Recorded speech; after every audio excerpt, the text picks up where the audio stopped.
Yo, what's up, ladies and gentlemen? This is JayDamage. I'm back again on another video, and today what we'll be doing is a reaction video to just this little YNC Entertainment story. The video is called 2 True Creepy Horror Stories Animated. I've reacted to this channel before, and I think I'm pretty safe with reacting to these. So if you're ready to get into this video, go ahead and hit like, comment, subscribe, hit the notification bell, and we're gonna go ahead and jump right into it. Let's go. When I was in college, I had a very strange friend. These days, he's more of an enemy than a friend, but anyway, his name is Kevin. He was a fanatic who was obsessed with scorpions, and he only wore clothes with scorpions on them from head to toe. He said he kept all kinds of scorpions in his home and often brought live scorpions to school to surprise his friends. One day, I decided to go to his house with some friends to hang out, but that was the beginning of a disaster. When we arrived at his house, we were really surprised. His house was quite large, he lived alone, and there were numerous terrariums filled with scorpions. We looked at the scorpions of various sizes and colors for a while. Then Kevin asked us what we wanted to eat, and I suddenly got playful and said, "I want to eat fried scorpions." Then the friends all burst into laughter, and Kevin also smiled brightly. We decided to order pizza, and after eating and playing... He got offended. You know, he got a personal relationship with them goddamn scorpions. It's like, you want to kill Natalie? video games, we were about to go home. As our friends were heading out, Kevin grabbed my shoulder and asked me to stay a little longer. He grabbed your shoulder to be like, yeah, bitch ass nigga, I remember what you said about them scorpions. You disrespected Natalie. I said okay, and my friends left first. But shortly after that, my eyesight went dark and I collapsed. When I opened my eyes, my hands and feet were tied and I was in a closed room. I screamed as loud as... Am I right now? I could, and after a while, Kevin came running. When I swore at him and asked what he was doing, he said, "My children are so angry because of what you said earlier that they are raised." Yo! I told y'all niggas before, y'all niggas don't fuck with me. I was right. Okay, let's go. Their tails. Look. Then he started bringing terrariums full of scorpions in front of me. Soon, dozens of various scorpions were placed in front of me, and he said, "You're my friend, so I'll only sting you 3 times. Choose 3 of these scorpions. Among these children, some are very poisonous and some are only a little. Try and guess whose poison is weaker." I was livid and shouted that I would kill all of his scorpions, but he picked up one scorpion and said, "Before that, think about which scorpions are not poisonous." The scorpion's tail attempted to sting me right before my eyes, and my whole body was drenched in sweat from the extreme fear. I tried to cajole him, but he wouldn't listen to me and told me that if I didn't pick a scorpion in 1 minute, he would pick it himself. I ended up choosing one. Then he held the scorpion against my bound hand, and the scorpion stung my hand with its tail. And then a tremendous pain came over me. I shouted out in agony. He said with a smile, "It was a good choice. This child is poisonous, but not dangerously so. How is it? It's still the first round, so you can survive, right?" I howled. He checked my pulse and asked me to choose the second scorpion. I hesitated, but he threatened me again by holding a scorpion in front of me, and so I ended up choosing one. When this scorpion stung my hand, I felt even more pain than before, and I was struggling to catch my breath. I screamed for help. Kevin said while examining my pupils, "You're still okay, but that kid you just picked is a very poisonous one. It's so exciting to see people being poisoned right in front of my eyes. Please hold on and don't die. There's still 1 round left." Man, I would let me not even get my channel messed up. I cried and screamed that I couldn't breathe, and he just laughed crazily. I begged him to save me, and he said, "Such a pity, but I can't help it. There's still 1 more scorpion player left, so choose the last one carefully." I ended up picking one, and again the scorpion stung me, and although it hurt, there were no serious symptoms. You just picked a kid who wasn't very poisonous. You're lucky. Kevin clapped his hands and left the room, and I fainted. When I woke up, what must have been hours later, Kevin was sitting in front of me. As he handed me a wad of cash, he said, "Now, here's $1,000. This is my thanks for a really fun show today. Don't even think about reporting it to the police. I would just tell them that you got stung while handling a scorpion by yourself." I nodded at him to pretend to cooperate. I'd be like, yeah, go ahead. Give me that money. Go ahead, untie me. I would have.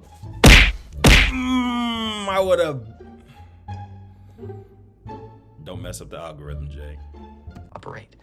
Then he said happily, "Good. I think my kid's anger has calmed down a bit now." He then released me and I went straight to the hospital. I managed to recover after receiving treatment. After a few days, I couldn't hold back my anger and decided to get revenge on him. So I contacted him and asked him to do the Scorpion show one more time. He obliged and asked me to come to his house. I went to his house. You had one job. You could have easily handled this, but you want to go get revenge. Okay. Knocked, and as soon as he opened the door, I punched him in the face with all my might. Hey, I told you, beat his ass. He fell backwards and crawled towards the scorpion terrariums. I chased him and beat him like crazy. He was so stuck in a stupor that he couldn't get up from the floor.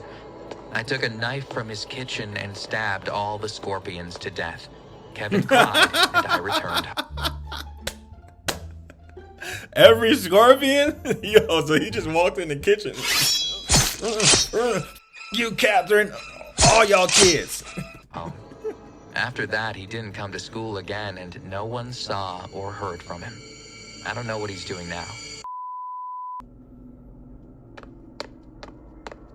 The year was 2012.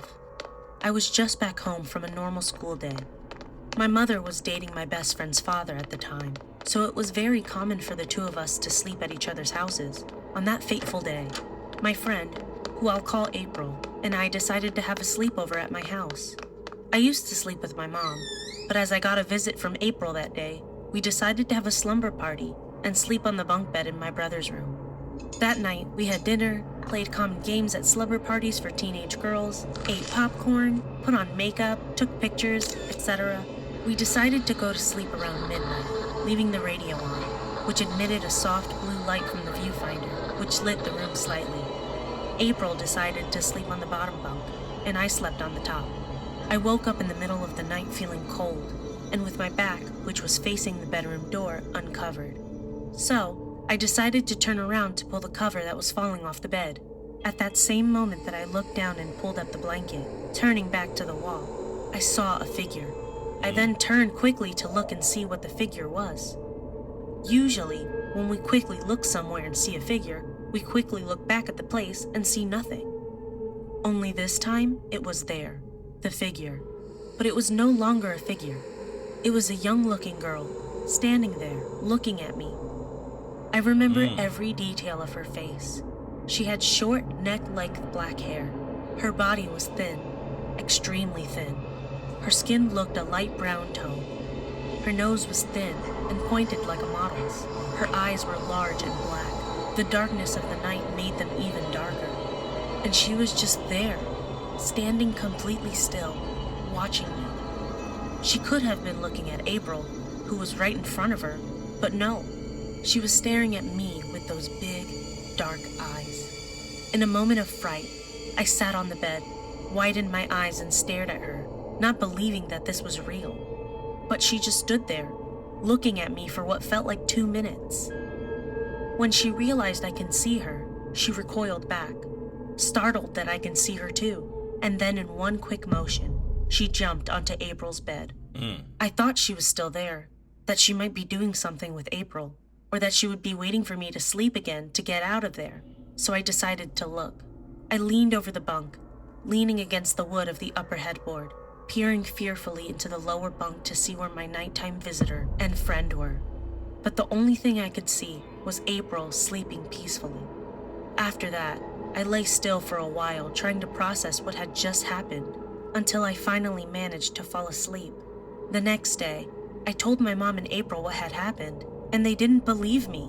I never saw that girl again, and I could never sleep in that room again.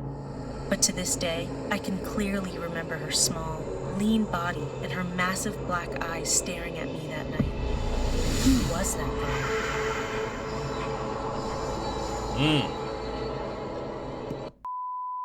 That story kind of, I don't know, it bothered me because when I was a kid, I had a very similar story. Not similar, but I had a similar experience as a kid, but I couldn't see the person. So when I was a kid, give y'all a quick story time. When I was a kid, my mom was pregnant with my little brother, and she had went into labor. And when she went into labor, I mind you, everybody was asleep, and she drove herself to the hospital. I remember this night like it was yesterday. Funny thing about it was the house that this happened in, the house is abandoned. The house is literally gone. They destroyed it now. But at this house, I used to have like this real long upstairs where the upstairs was about as big as it was like as big as like 3 rooms. That's how long and this upstairs room was. And I remember our bed was at the end of the room. I had a bunk bed. So my brother's on the top, I'm on the bottom. I could just remember at nighttime being in a bunk bed and I'm just laying there, but I'm like slightly woke, but like still have sleep. And I can remember as I'm looking, all I could see was a person that's extremely tall, and all I could just see is their legs, like from here down. I can't see who it is, and literally I just see all black. And I remember when I was a kid, I was just so scared, I just stayed in the bed. I didn't even get out the bed. I was like, I didn't even want to investigate and see who that was standing in front of me. I remember I just got so scared, I just closed my eyes, fell back asleep. And then ironically, an hour later, I heard my uncle walking inside, my house to come pick us up. And I could hear him, and I know it wasn't him that was standing over me because my uncle wasn't that tall. And then as soon as he walked in, my uncle, he a hood dude. So when he walked in hitting shit. Yo, wake up, y'all. So like after that situation, I always I don't know what it was, but now I feel like that situation triggers me, because now if I even see somebody standing near me when I'm asleep, I hop right up like, hey. So yeah, I had a similar experience to that video. So yeah, man, if y'all liked that video, if y'all enjoyed these 2 videos from YNC Entertainment, y'all make sure y'all go ahead and hit like, subscribe, hit that notification bell, and also leave a comment too. And I'm gonna go ahead and I'm gonna see y'all in the next video. And if you get a chance, go ahead and go search YNC Entertainment. They're the ones who created that animated scary video. And we're gonna go ahead and get up out of here. All right, y'all, peace. JayDamage.